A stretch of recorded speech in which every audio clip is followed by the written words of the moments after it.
这几年有真侪歌戏搬去剧场舞台演出，受到欢迎。团结中心也鼓励民间剧团甲经典的戏文重新改编，设计布景。今年有6个歌戏团入选，相关会当摕到200万的补助。那重新制作的戏出呢，会先伫咧中山堂演出了后，出来会到外台巡演，展现旧戏新制作的成果。赛下晚，公牛要回金体门。回金体，现我港澳路新婚。50年代经典大戏《劫路飞升》，经过导演重新编排编剧，就连布景嘛重新改造，呈现无同的戏剧。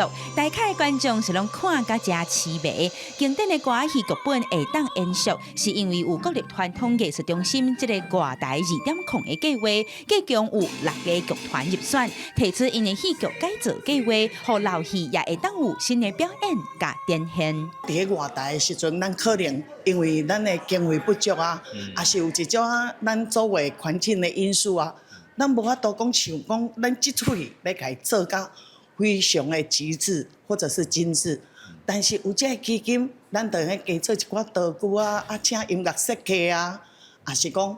咱加一寡舞台的变化。外台歌戏因为演出拢伫咧好歌，要表现完整的剧本比较较困难。这摆国立传统艺术中心补助外台演出，邀请专家团队导修剧本，互剧团甲剧情浓缩，先伫咧内台演出，了后再过去外台表演会更较有路。因为伫外台演出比伫咧内台更加辛苦，所以讲希望伫咧内台改修正了，用较侪高工改调整了，伫外台会当。更加精彩一个呈现。剧场先表演的方式，然后再外台巡演，所以这个心对阮来讲非常重要。因为歌戏最需要的就是要有表演的机会。第10月开始，高雄中山堂6个歌戏团会小耍演出这挂重新制作的经典戏，老戏迷也通来欣赏传统戏曲，展现新的活力。